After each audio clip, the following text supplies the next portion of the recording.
কিছু মানুষকে ভালোবাসা যায়, আর কিছু মানুষ ধীরে ধীরে আমাদের জীবনে অভ্যাস হয়ে যায়। ভালোবাসার মানুষকে হয়তো একদিন ভুলে যাওয়া সম্ভব হয়, কিন্তু যে ধীরে ধীরে আমাদের জীবনে অভ্যাস হয়ে যায় তাকে ভোলা একটু কঠিন। আপনার জীবনে যদি এমন হয়ে থাকে অবশ্যই ভিডিওটি দেখবেন, কারণ আজ আমি এমন 5টি উপায় বলবো যার মাধ্যমে আপনি সহজেই ধীরে ধীরে সেই মানুষটার স্মৃতি থেকে বের হতে পারবেন। জোর করে ভুলতে যাবেন না। অনেকেই আছেন জোর করে ভুলতে চান, ভুলতে পারেন এখানে। জোর করে যতবার ভুলতে যাবেন ততবারই মনে পড়বে। আবার যখন মনে পড়বে তখন কখনোই নিজেকে দোষ দিবেন না, এটা স্বাভাবিক। এর থেকে ভালো হয় সময়কে সময় দিন। পুরনো স্মৃতি সংরক্ষণ করে রাখা। পুরনো স্মৃতি কখনোই সংরক্ষণ করে রাখবেন না।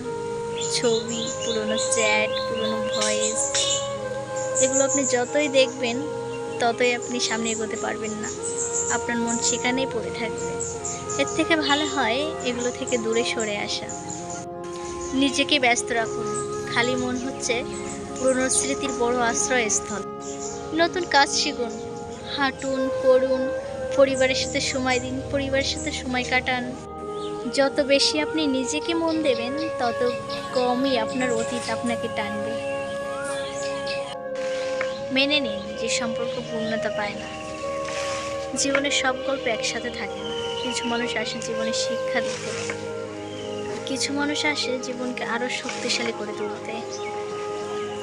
সব সম্পর্কে যে পূর্ণতা পাবে এমন কোনো কথা নেই, শেষ পর্যন্ত যাবে এটাও কোনো কথা নেই। নিজেকে আরো বেশি ভালোবাসতে শিখুন।